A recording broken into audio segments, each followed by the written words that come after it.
You're listening to the Youth Critic Podcast on KHZ Network. Find us on Facebook at DecibelUNG Radio and find us on Twitter at DecibelUNG. If you like this episode, please leave a like and comment on our iTunes page at KHZ Network. And now for the podcast.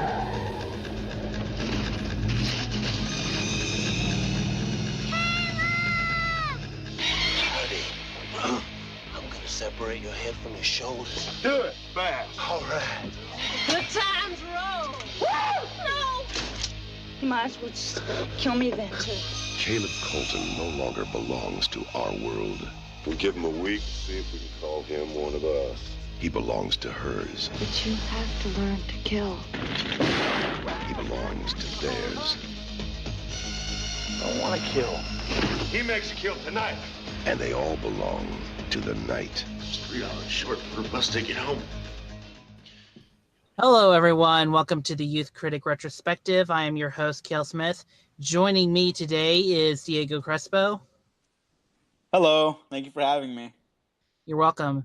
So, Diego, we're not talking about a movie that's celebrating an anniversary per se, or a big special thing, but what movie are we talking about, and why are we talking about it? We are talking about Catherine Bigelow's directorial debut, Near Dark, a weird Western vampire romance movie that I love very much. Yep, and really that's why we're talking. We're making an excuse to talk about Near Dark, and also it's close to Halloween, and Near Dark is kind of horror-ish. Oh, it was the 31st anniversary at the time of this recording yesterday. Gotcha. So there you go. There's your anniversary. Cool. So yeah, we're just kind of talking about it because it's a kind of a cool movie. It's one of Catherine Bigelow, who is like a huge director for anyone that doesn't know. I mean, The Hurt Locker, Point Blank, Strange Days. She recently did Detroit. What was that movie with Bin Laden? Zero Dark 30. Yes. And The Hurt Locker, K-19, The Widowmaker. Mm-hmm. She's an incredible director. I have not seen Detroit. I think I'm gonna skip that one if I'm being honest, because I'm kind of tired of white liberal approach to racism. And I love Catherine Bigelow dearly, but that one I'm gonna skip. But she's a fantastic director, and I really want her to go back to doing stuff like this. I'm kind of tired of her documentary style war movies. Yeah, and I am too. And she really hasn't done anything like this in a while. Like, I think Strange Days was like her last genre fare, or is K-19 considered an action? Nah, I actually haven't seen K-19. Okay. That's my blind spot. But Strange Days, I think, was the last one, and that bombed like hard. It made like $8 million against $45 million budget. So that must have been brutal. I think that might have shied her away from it a little bit, which is too bad because she's really good at it. Strange Days is a masterpiece. And what's even more surprising is she co-wrote and produced that with James Cameron. That's right. So it's even weirder that but I mean, that's kind of Catherine Bigelow's kind of story, is that she kind of makes movies that, the people don't really know how to market. I mean, I guess up until recently, like with Zero Dark 30, you can kind of promote this is a true story, and then Detroit, same thing. But really, and one of the things I found in my research is not a lot of people kind of knew or really cared how to market Near Dark, which is the ultimate reason why it couldn't even gross its $5 million budget back. I actually know the full story about that, if I may divulge. Go for a ahead. second. Okay, so Dino De Laurentiis was a really harsh producer back in the 1980s. I did a Hannibal Lecter retrospective series, and he produced the first film in that unofficial franchise, Manhunter, which also did not do great. It did about as bad as Near Dark for both of their respective budgets. because he doesn't know how to really like share the movies he makes. I don't think he understood like how to promote the sort of movies that he was making along the way, at least most of the time. But even worse so than the situation with Manhunter, Dino De Laurentiis went bankrupt. The De Laurentiis group went bankrupt. And so the very first promotional material for Near Dark was an ad about the size of a business card. That was the first like promotional launch. And when you start promoting a movie, you got to come swinging out the gate. We see problems with stuff like basically every Spider-Man movie nowadays overmarkets the shit out of itself. Near Dark had the opposite problem, where it just physically could not be promoted because there was no money. And so even with like half the cast of Aliens in starring roles, it just there was no one to grab hold of it. And not only that, after the success of Fright Night and The Lost Boys, vampires were both a hit, but also kind of hard to sell if they weren't a big if they didn't have a big marketing push either. So The Lost Boys came out a couple months before this, and I think they were shot like at the same time though. It was just like they were shot. Thing. Yeah, they were literally shot in like fall winter of 1986, early 1987, and they both came out like within weeks of each other. Like I think Lost Boys came out in mid-August of 87, and then this one came out October 2nd, 10th. I think it had its premiere the 2nd. Okay. So that might be a mistake on my part. I mean, Wikipedia says the 2nd, but Wikipedia, you son of a bitch. But I didn't check IMDb just to cross-check. But yeah, I mean, so October 10th, and yeah, I mean, it was literally like within weeks of each other. So I think Lost Boys may or may not have still been in some theaters at that time. So, and they were both very similarly plotted. I think that's just a vampire thing, though. You know, because the whole vampire mythology is like, oh, it's every vampire movie has to be a little seductive, like a little sexy, except unless you're making like Nosferatu or some shit. That's not a sexy movie. That's just a scary movie. And you're talking about Werner Herzog's Nosferatu, right? I was talking about the original F.W. Murnau. Who's the director? I don't know. Some fucking old dead guy who was really good at making movies. Yeah. F.W. Murnau's original Nosferatu, which for a long time was my favorite vampire movie because that scared the shit out of me. But like the OG vampires were always about like the rich like sucking the life out of the common folk, which is like literally what happens in the real world. It's just not as like opaque. And I think it's really interesting that Near Dark is kind of the unofficial like evolution of that. You know, because we don't see the big city stuff. We don't see the fancy folk. Like we don't see a Count Dracula or a Count Orlok. You know, these are just like the remnants of society who have been outcast as vampires. Like this might as well take place in like the 1920s Dust Bowl in Midwest America, because it's just vast empty plains with some life here and there. Most of the people that show up die, but it's so like different for a vampire movie, and as such it is my favorite vampire movie actually. Yeah, so Diego, so my thing with vampire movies are that they usually don't quite work with me because they're never scary, or they like I don't find the vampire mythology as much as scary, but as much as like I'm trying like a sexual fantasy. Like, what's another word for? Like, it feels sexual fantasy. I think is appropriate, especially nowadays, like in the post-Twilight age, where I mean, there is something inherently seductive about them. Like the biting on the neck is clearly like is clearly a sexual like act. Right. It's just very. It is the worst version of that act in vampire mythology because you either contract some disease in Right. vampirism, or you die. Like those are the only two options, really. Yeah, well, it's basically the Freudian term of penetration, which kind of becomes interesting here because of what because and this is where I kind of draw the comparisons very much, more comparison to Lost Boys and Near Dark. I won't do this too much, but both movies are about young men being lured into a small outcasted society of like gypsy anarchists who, wreak havoc in their, either their small town or for Lost Boys, like LA or a small part of, Southern California.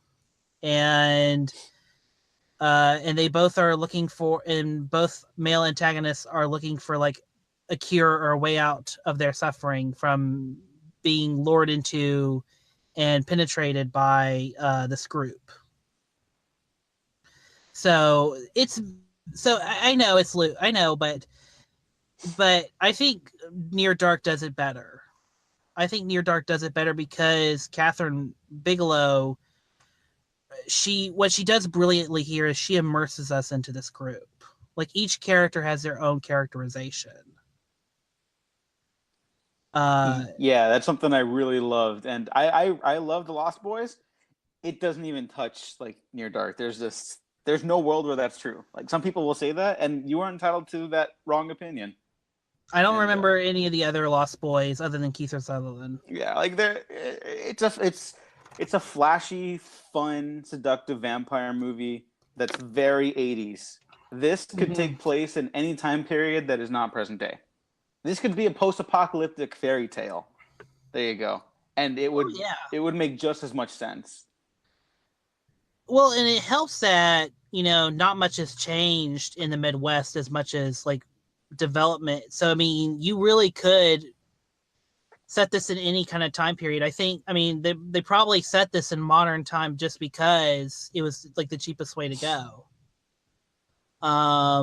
But yeah, you can set this in any time period and it would not matter because it's, it just still has all the traits of the Western, but also, it's loosely has the traits of a vampire movie. It cuts the gothic part of it and kind of leads, kind of the modern, postmodern-esque to it. Yeah, it really does. And it doesn't feel like a vampire movie because originally Catherine Bigelow and Eric Red, they were trying to write a Western at the time. After her directorial debut, The Loveless, she had a co-director on that. I don't remember who it was, but they didn't work together again. But Eric Red and Catherine Bigelow worked together multiple times. And they wrote two things on spec back to back. One was called a movie called Undertow, which was eventually released on television in 1996, and Near Dark. But they were trying to make a Western at the time, and another producer came to them and said, hey, like, those aren't really selling right now. So you got to add like a genre element to it, maybe something horror. And so they made a vampire movie, and they took out all like the classic gothic stuff with the crosses and the onions and holy water, and they just made it. They blended it with Western tropes and like iconography. Yep. Yeah, they kind of just pick and choose the rules, and it works very well. You can make an argument that the blood transfusions at the end it's a little too simple of a cure. But it's very simplified, but I still think it actually works. I guess I'll get into that right now really quick. For a weird little genre movie like this, they kind of try out like every little possible idea you could have. It's like, all right, he's just taken over the vampires. They're going to eat him? No. All right. Well, he's got to kind of join their cause, right? Yep. And so they try like all these weird different little scenarios and like set pieces to like test and show us the group dynamics of all this stuff. And by the end of the movie, it's only like an hour and a half movie. It's not even like long at all. I kind of wish it was longer just because I like living in this world. But I don't think there's anyone who can come away from this movie being like, well, I wish they'd kind of done this too, or done this too. Because like if you really add anything else to this story, you're gonna overstuff it. Because it's Oh yeah. simple, but it's filled with like this really beautiful character stuff, you know. And so by the end, maybe it is a little cheap to do a blood transfusion to change out the vampiric disease, but for something that's really stripped down, like it still plays like a fantasy almost, but it's stripped down in its more fantastical elements. Like ultimately, it's a story about day versus night. Like Caleb, the main character, has his father of the day and his real biological father, and his father of the night, and Jesse Hooker, who's played by the fucking incredible Lance Henriksen, who's so good in this. All the vampires are amazing in this. Like Bill Paxton, Jeanette Goldstein, the kid who plays Homer, like oh my god, Jennifer Wright as May. I cannot believe how well this movie's cast. But anyway, I'll finish my point really quick. I think the blood transfusion ultimately works because, as simple as one thing, they just set it up earlier in the movie. Like that's it. Like there's like a line of dialogue where they talk about like all the material they use for like transfusing the animals that him and his dad look over back on the farm or something like that. And it's simple setup and payoff. It's probably the weakest point of the movie, but then the rest of the movie picks up again, so it's like totally fine. Well, the reason why to me the blood transfusion still works is because it's a symbolic way of, because the whole movie is about, venturing out into the unknown, venturing out into, it's about venturing out into basically the wilderness and like the first exploration of being out on your own. And for him and for the character of Caleb, he's out on his own. And of course he's, carrying, his, sort of bravado macho physique. And of course, when he's introduced into the whole vampire world, he kind of wants out of it as soon as possible. And symbolically, the way he gets out of it is to go back home, to go back to the safety of home and the comfort of his, of his father and his sister. So essentially the whole story is about basically just like this dude just having a really bad like time, just venturing out into the world and just getting like caught up in the wrong group of people, much like how you're being caught in like, in a world full of people, of drug abusers. And then when you go home and you do rehab, you're doing okay afterwards. Yeah, there's heavy allusions to addicts in this movie. Like when Caleb first gets bitten, he's just wandering around like sweaty, pale. He looks like half dead, and it's like hard to watch at times. And even the cop that's at the bus station is like looks at him like he's a meth addict. Yeah. But that's a good point about the blood transfusion being more symbolic about his return home, like his cleansing, Right. And his rehab. Yeah. Because I guess like the rest of the movie is also kind of about not just like exploring the world for the first time, but his early dialogue when he goes to meet up with his friends is about him being like they want to get out of here. They're just small town kids. Like there's nothing here for them. Yeah, it's a gas station that might have like a pizza place in it, and that's it. And he's in his old beat up truck that's falling apart that breaks down in the middle of a road. Yeah, and he has this great line of dialogue. Like, what does he say? Like, wish I may, wish I might, wish I were far from here tonight, or something like that. And like the dialogue in this movie is just a lot of the actors when they talk about it, they keep referring to it as like the script read like poetry. And I've read the script, and it's totally like minimalist in its like presentation. Like, there's never a line that doesn't need to be said. And there's never a line of dialogue or character exchange that overstays its welcome.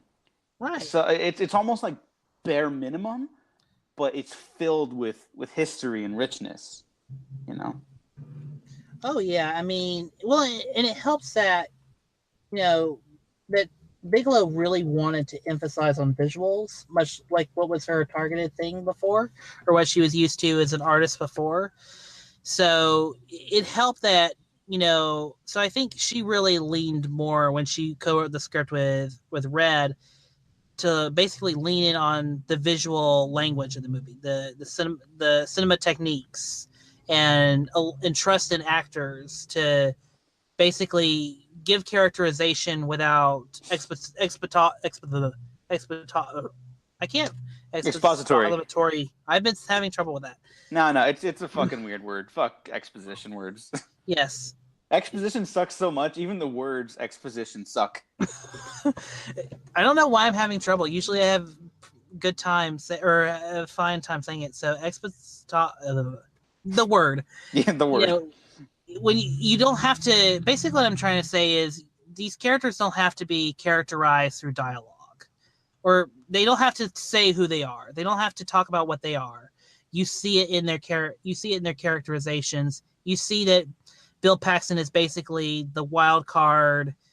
The more anarchist of the group, and he, and you see, and you see Homer is the guy who's like in his 60s, but he's still in like a 12-year-old body, and then you have the Jeanette Goldstein, who's the maternal figure of the family, and then you have Jesse Hooker, who is the paternal and outlooker. Like he's the one that's been doing this the longest out of everyone, and then you have May and Caleb just roped into this.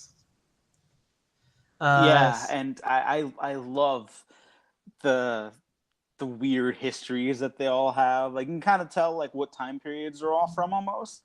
Like they all, whether it was in the script or not, a lot of it wasn't in the script. They came up with a lot of it like with Catherine Bigelow, and they like bounced ideas off for the vampire cast.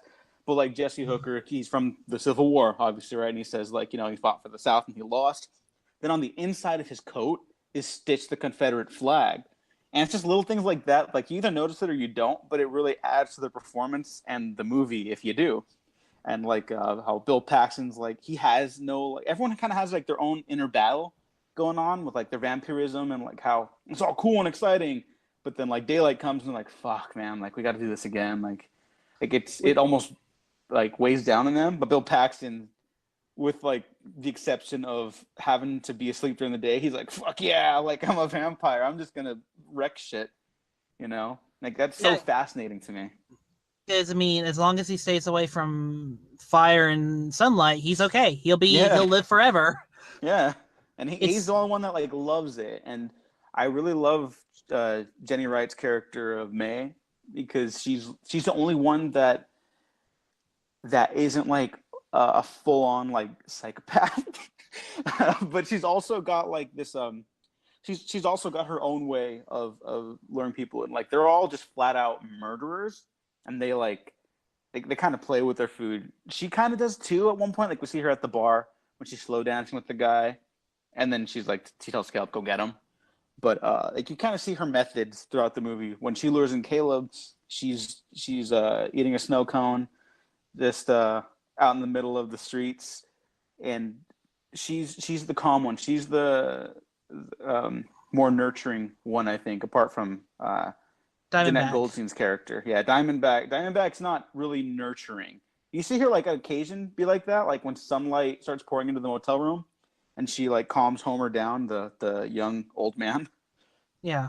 But it's really May who still has her humanity, her kindness, and Caleb, even though he was going to be a victim, she ends up not killing him because I think part of her wants that humanity back again by that point, And so it's almost as much her journey as much as it is Caleb's. She just doesn't know how to achieve that yet. Well, I mean, she's kind of at a halfway point in terms of her, in her vampirism, in that she still because she's only been doing this in terms of the movie. She's only been doing it for a few years. So Yeah. she, so for her, she still remembers. She still kind of remembers the bits and pieces of her humanity. And she kind of holds on to it. And, when she's with Caleb for that little bit of time at the opening of the movie, their playfulness kind of reminded her of that. It reminded her of, of being young and being, in the moment of love and being caught in, in the affections of it all. So for her, like, she stops biting Caleb the moment he feels the bite, because, she doesn't want that moment to end, but now she's now bitten him. So of course she's got to deal with it. Yeah, and then in their own weird way, the vampire family, they do care about one another very dearly. And they'll have like honest talks with one another. Like they never lie to one another. If you notice that, they never go against one another for more than like a moment, because they're a family. Mm-hmm. They're terrible people, but oh they're a yes, family. they're very terrible people. Yeah, like they straight up. The big confrontation with Caleb and May isn't so much that she turned him; it's that now that he has to pull his weight around at a certain point. At first, they're like, "Yeah, you idiot! Now we gotta like kill this guy before anyone finds out." And then, once we get past that point, the problem is just that Caleb is leaning on May for support, and they're like, "That's not right," And yeah. like, that's, in hindsight, that's kind of like hilarious that that's the problem with this entire situation for them. It's like, hey, he's got to pull his weight too. Well, nothing else.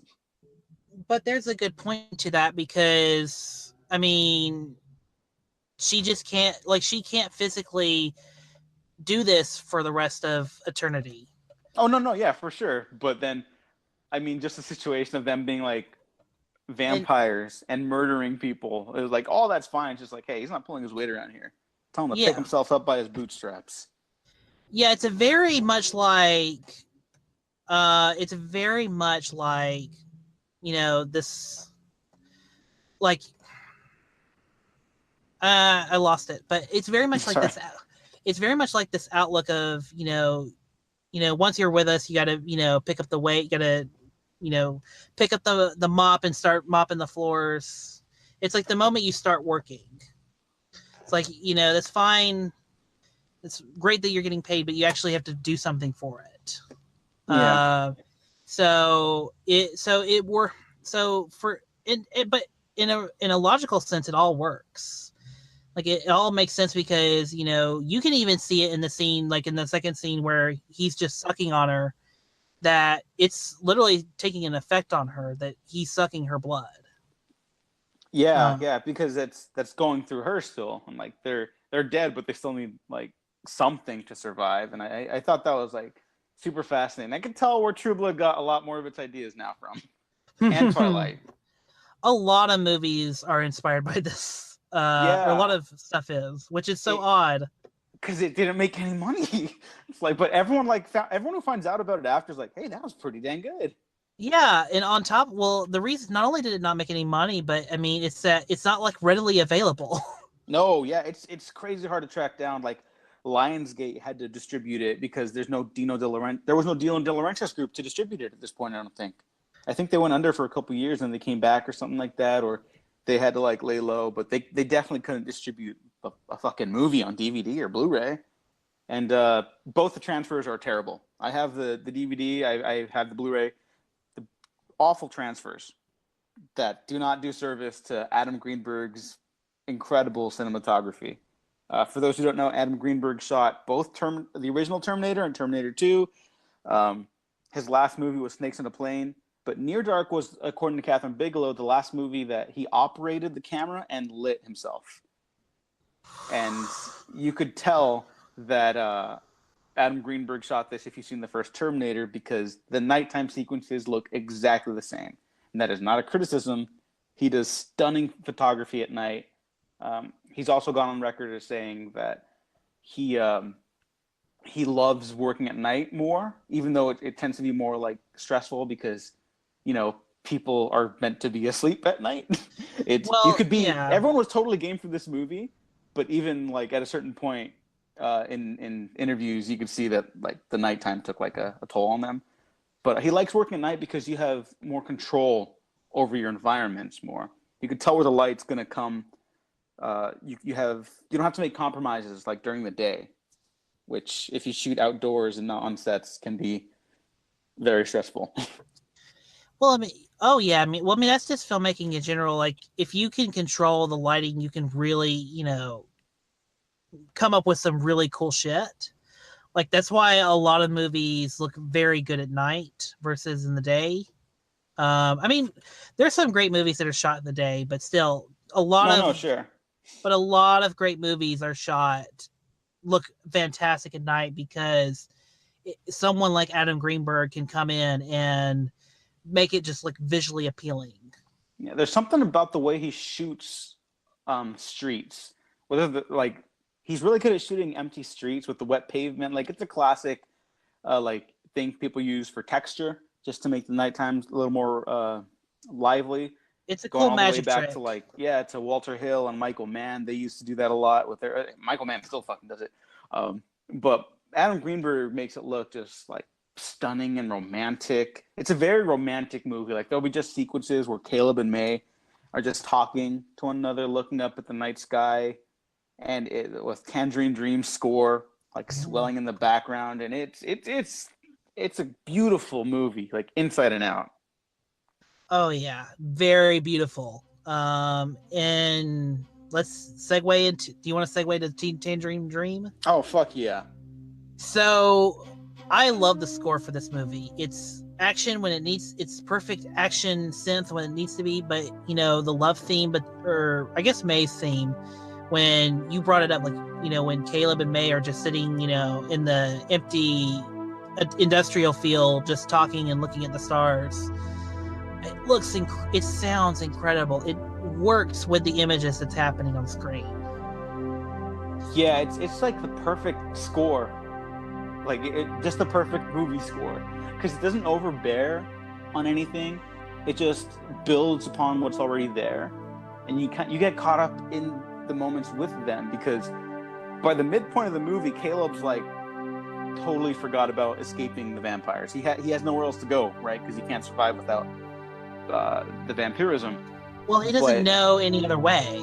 Yeah, but you kind of forget about going back to his home life, just like he did, and the music helps like push you along that way, because it's very romantic. And then immediately, once the Caleb's family is brought back into things, the music gets very tense, and there's like this weird like synthy bass string that kind of like amps up the tension in a motel room. And you're right, the action, the score for the action is crazy good. By itself, it kind of sounds a little weird, but like that doesn't matter because it's a movie score, Right. Well, I mean, it works with the stunning.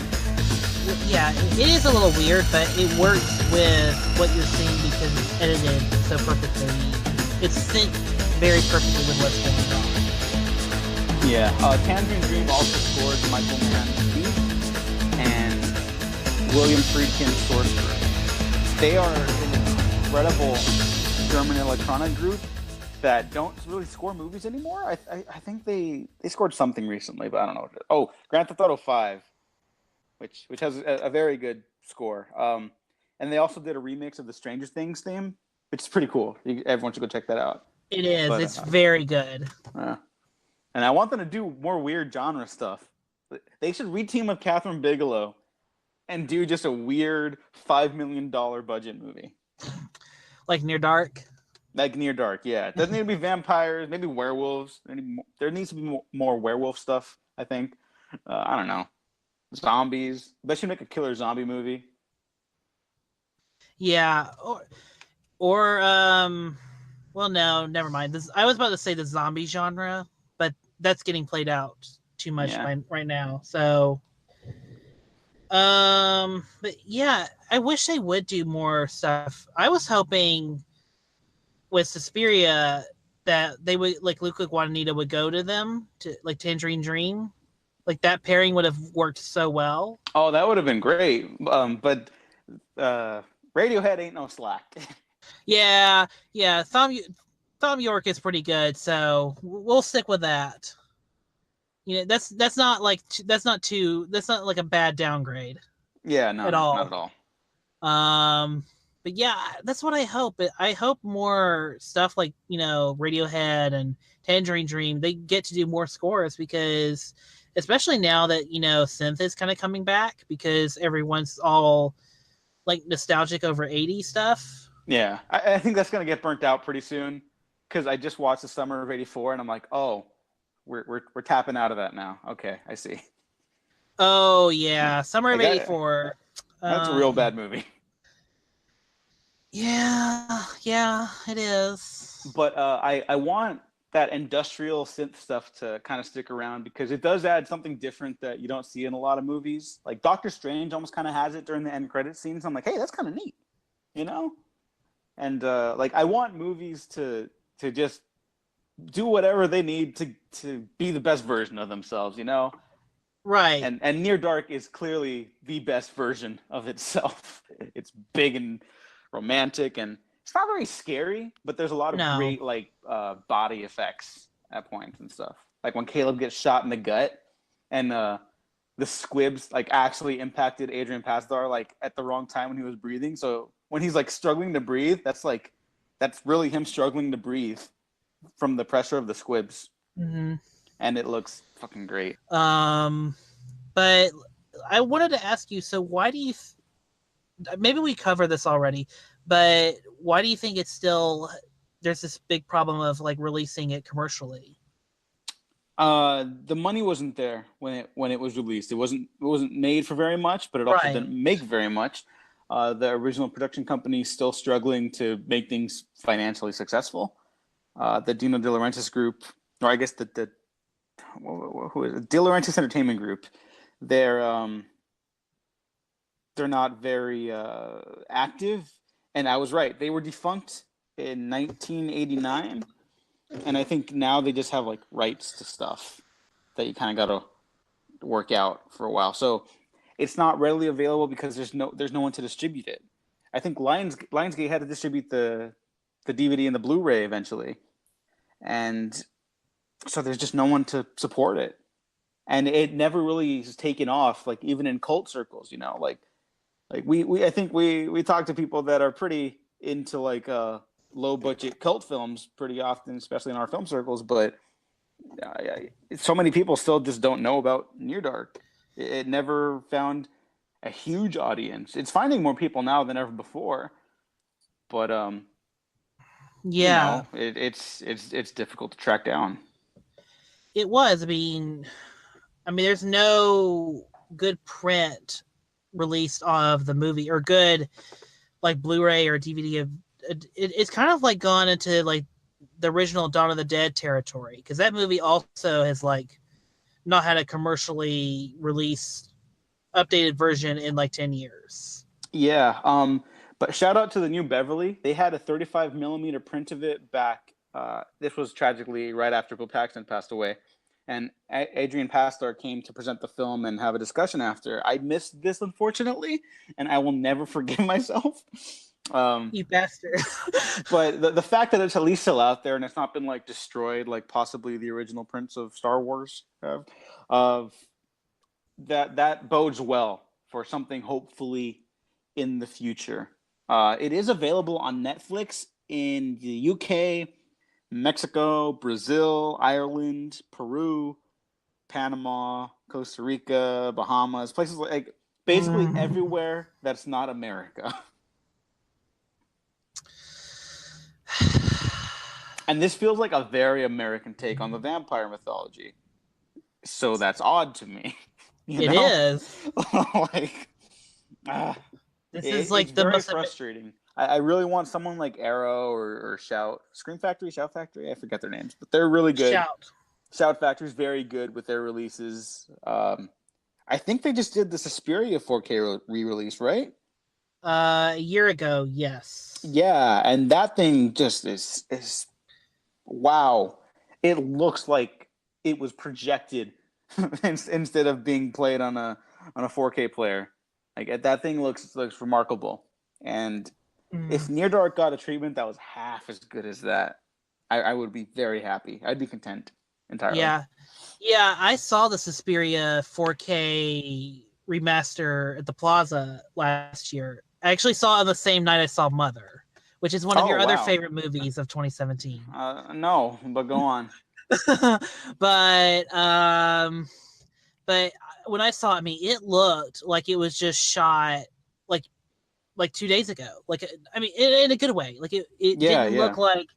It didn't look like, it didn't have that film grain that, happens that generation lost film grain. It looked incredibly well done. So I hope, and actually, and I promise this is a good thing, I tweeted out to Shout Factory yesterday asking, hey, Shout Factory, when is there going to be a Shout release of Near Dark?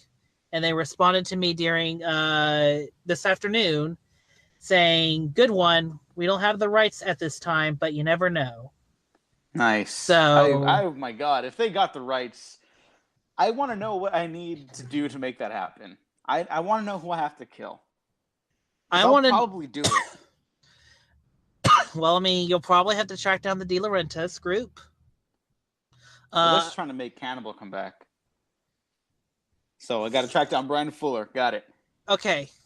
Yes, and then track down Lionsgate because you said Lionsgate was the last people that have the rights. Oh yeah, that's right. Okay, so because they distributed the home release in the post 2000s. So yep, they got it. All right. Oh, and if you've seen the cover of the DVD, it's so bad because it was at the height of Twilight. So it was not that I have anything against Twilight. I'm just using point of comparison. I want to make that clear too, because I think Twilight gets a bad rap. It looks very photoshopped with Caleb and May holding each other on the cover, and it looks like a Twilight ripoff, but from the mid 2000s CW. I'm a CW fan, but there's something about that era of CW that was just too cheap. Oh yeah, real tacky. It's a real tacky cover, and it looks awful. It's too bad because this is anything but a tacky movie. This is a movie made with a great cast, great filmmakers, great technicians, and a whole lot of love. You could tell that this movie was made for very little, but the budget was cheap, but the filmmaking wasn't. There you go. It's a miracle what could happen when you have great people behind a project of any sizable budget. Yeah, and one more thing on an HD release, like a 4K release, that would be amazing. I'll take a quality Blu-ray. I'm not even asking for 4K at this point. But Adam Greenberg's other most popular projects, Terminator and Terminator 2, got 4K releases, and even the digital rentals were upgraded. I remember because I rented the Terminator to see how it looked digitally. And it's just, on my computer screen, it looked impeccable. It looked amazing, and it still has that film grain from. That's because the way they shot it, though. Terminator 2 has none because that wasn't what they were going for. And they had a budget that time. Yeah, well, I kind of like a little film grain on my older movies, depending on what movie it is, and I think Terminator and Near Dark kind of need that for the texture of their world, especially the nighttime sequences. Mm-hmm. Something about the way the pavement just glistens like that. It adds a whole other layer of atmosphere to me. Mm-hmm. So I'd really like to see this with that kind of upgrade. That might be asking for too much again, but those are the best ones around right now. Yeah. Speaking of Adam Greenberg, did you know that he was at one point going to do Captain America: Winter Soldier? What the? No, I did not know that. Are you sure? It was on IMDb listed that he was going to do it for a long time, and then I think after shooting, they updated it to Trent Oplok, who now does all the Marvel Russo brother movies, which I have feelings about. We'll save those feelings for later. He's bad. There you go. That's my feeling. But yeah, Adam Greenberg was at one point going to do it, and then I don't know if it was before shooting they changed it or what. But I mean, for the longest time, Adam Greenberg was the guy that was going to do it. Do Captain America: Winter Soldier. or he was listed as. That's funky. I don't know if I even late or even early Adam Greenberg. I don't know if he'd be my pick for that. His stuff is a little more romantic than I think the Russos are capable of.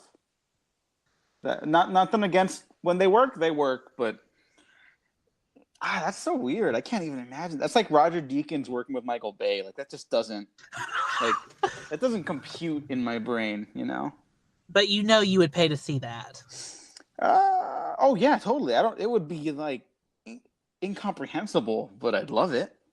Oh yeah. Like I think the Russos need to work with someone who can like help them scale their color palette a little better, because you can see them in like Infinity War kind of stretching their creative muscles a little bit once in a while, but Trent Opalak, the way he shoots stuff and he lights it, everything just kind of blends together, and I kind of don't like that with my superhero movies. So I don't really care for it for my. Maybe I don't care for it for my superhero movies, but when it's something like Neil Blomkamp stuff, it works. It works pretty good there, especially District 9. You know what? I will give him credit for The Winter Soldier. I think that movie is shot how it needs to be shot. Everything else after that, I don't know why they kept him around. I'm baffled at the creative decisions the Russos make, though. So I'm out of my depth there now. I mean, I'm baffled by some of the cinematographer choices they've made since hiring, Matthew Libatique for the Iron Man movies, and Harris, whoever did Thor, and I mean they definitely downgraded since then, since like the Phase 1. Yeah, Phase 1 has remarkable cinematography. Adam Greenberg, you know what? Adam Greenberg would have been a great DP for the first Captain America. Probably. I still like Shelley Johnson, what he brought. No, I do too, but like, because that movie is it's the most romantic of the Captain America movies. The other ones are really bogged down by a lot of plot stuff, for better and for worse. But the first Captain America movie is very sweeping and swashbuckly, and it takes time to romanticize its hero a little bit. And Adam Greenberg, I think, could have captured that really well. It also should have been shot on film, but I'll stop now. Well, most of these movies need to be shot on film still. Specifically that one. This is a personal preference, but if you're shooting a period piece, I think you need to shoot on film. Yeah, I could be convinced otherwise, but that's my personal preference. Right. I mean, look, digital these days is looking really good. I mean, I love digital, yeah. Yeah, but I think there's just something about film. There's just something about film that, it needs to be used, in period pieces. I know digital, it's a lot easier. It's a lot more, you can streamline a lot quicker, but period pieces kind of need, that film aesthetic. So yeah, just stick to digital for the new stuff, and film can be used for, either period pieces or, for directors like Abrams, Nolan, Tarantino, all that. Yeah, like basically, I just want both to be available. Like, of course, as often as possible. I think Zero Dark 30, to bring it back to Catherine Bigelow and Near Dark. Zero Dark 30 was shot digital, but they printed it for 35 and presented it that way in a lot of places. And the DP on that, I think it's Greg Fraser. Yeah, who ended up doing like Rogue One. Another great DP, who was able to capture a very similar vibe, I think, to Near Dark in terms of like the genre weirdness, but still able to capture like the texture of the world and like the colors pop, but not in a way that's like intrusive, while still feeling grounded. Like his Rogue One work is really out of this world, like literally out of this world. It's the best cinematography that we've seen out of these newer ones, in my opinion. I mean, I like Solo and all these other movies, but I think that's the one that feels like if there was to be like an award given, that would be the one to give it to. Last Jedi and Rogue One are tied for me. But just to keep it to Catherine Bigelow, if she does another weird genre movie soon, which she should because she's so talented and I'd really like her to stretch her genre muscles again. Bring Greg Fraser, because they work really well together. Mm-hmm. I agree. I agree, and I really do hope. I mean, because it's kind of sad. Because even after watching Point Break earlier this year, I thought like she's really like the thing I love about Bigelow the most is how she immerses us into the worlds of these characters. It's not just the characterizations of these characters that are interesting, but it's the world that she surrounds them in. How she develops the world of surfing or the world of three army dudes in Afghanistan. Like they're both compelling in their own naturalistic way without having to do expository or she uses that show no tell method so brilliantly. Yeah, she's really one of our great filmmakers, not just action filmmakers, but like across the board. Yeah. And like whenever someone says like, oh, like a female filmmaker that you'll recommend, everyone goes to Catherine Bigelow because she's probably the most popular until Ava DuVernay and Patty Jenkins started breaking out recently, rightfully so. Yes. And I would argue that Catherine Bigelow is rightfully so the most popular one, even though I also think that we should be highlighting more than just her. But there's a reason why she's so popular. She's the shit. She's crazy talented. And oh my God, I'm on IMDb and I was looking up Greg Fraser credits. I just found out that he's shooting The Mandalorian, the new Star Wars show. Nice. So now that's my most anticipated thing in the history of ever. Damn it. I'm going to have to get another streaming service. Yeah. Oh, fuck. Never mind. I'm not watching it anymore. Oh, come on. I forgot about that. I'll borrow someone's password. Okay. I'm not made of money. I live in Los Angeles. Oh, yeah, that's true. At least you're not in New York. I don't know what's worse. You don't need a car in New York. That's the thing. So New York might be a little better just because of that. Okay, fair enough. Yeah. I'm just complaining about my life now. Even though you live in beautiful, sunny Los Angeles. It's definitely Los Angeles. Well, I mean, every now and then I hear about the smog, but still. Yeah. But that's something that's probably out of your control. Yeah, tragically. Yeah. So is there anything else to say about Near Dark? Because I think we've said a lot about the movie, and there's not really much more I can add without going on multiple tangents. Yeah, I don't know.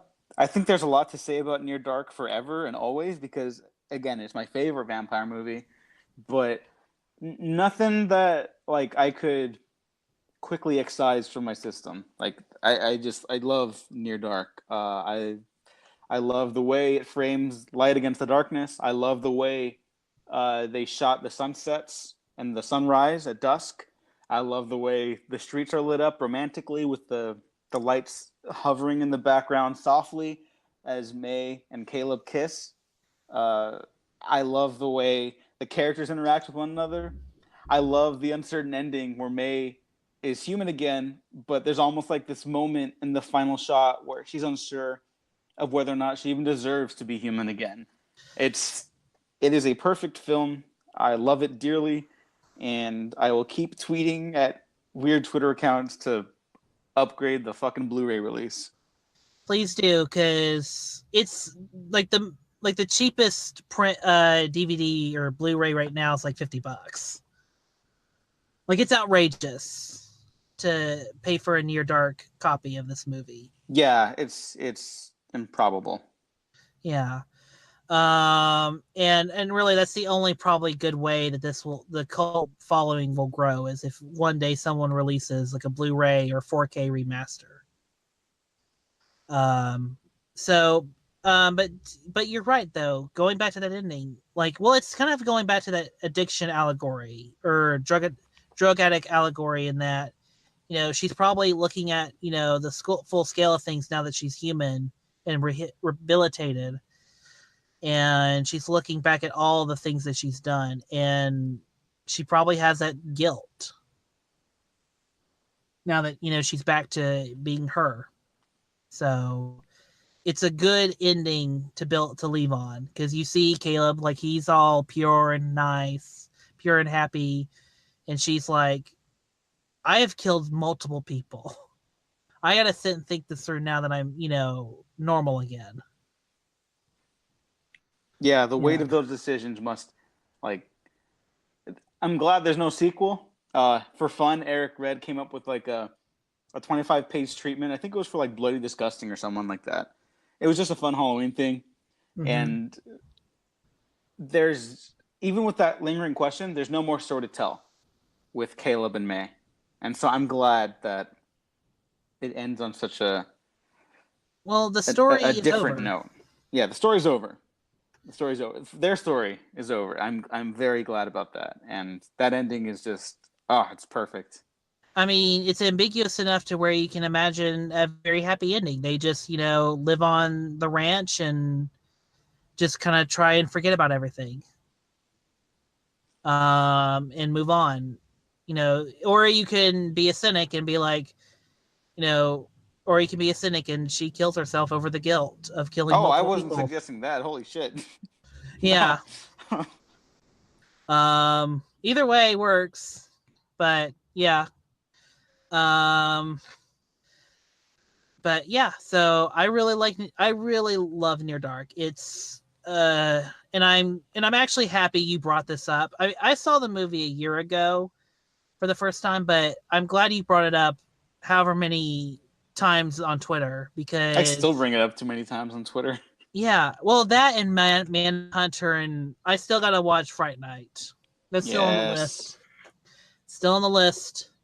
But I saw Near Dark, and I'm glad, because for the longest time I thought her first movie was Blue Steel.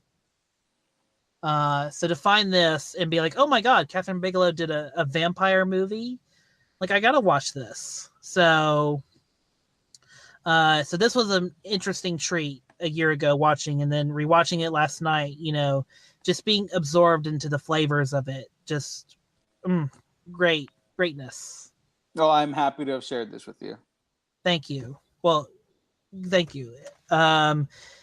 So with that, are you ready to plug Twitter and whatnot? Yeah. You can find me on Twitter at DEWGO Waffles. Follow the Waffle Press, where I post a bunch of retrospectives and roundtable discussions with my other co-hosts. And check out Talk Film Society, where you'll find most of my writing and whatnots nowadays. Yeah, I think that's all I can plug right now. So that's it. So do you got any retrospectives coming up? Those are very popular. Yeah, there's a big one coming up. Okay. Odd planning and timing, but we officially started it. And when's this coming out?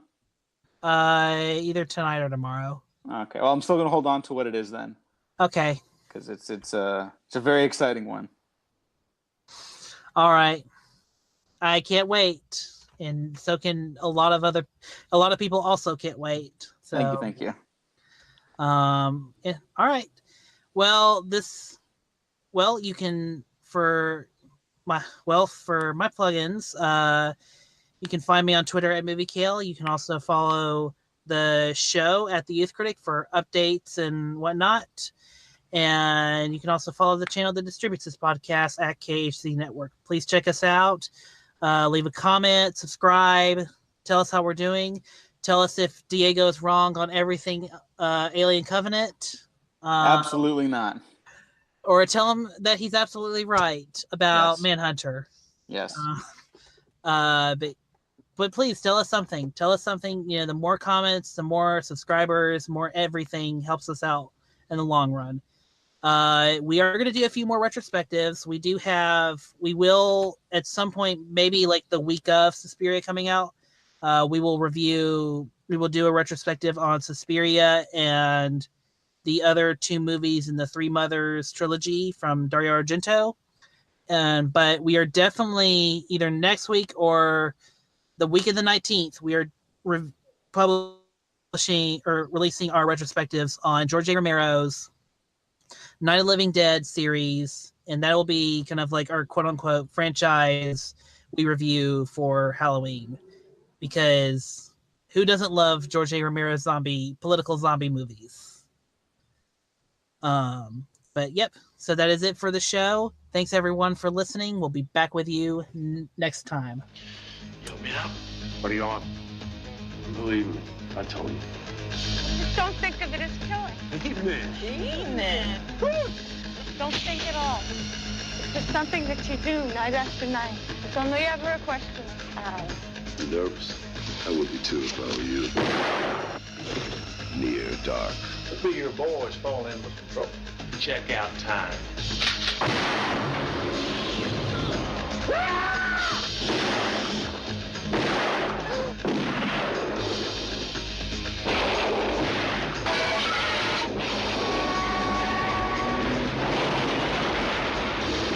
Bought yourself some time, son. God damn, this is my family. Let him go.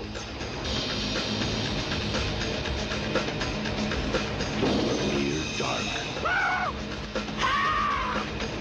Pray for daylight. The night has its price.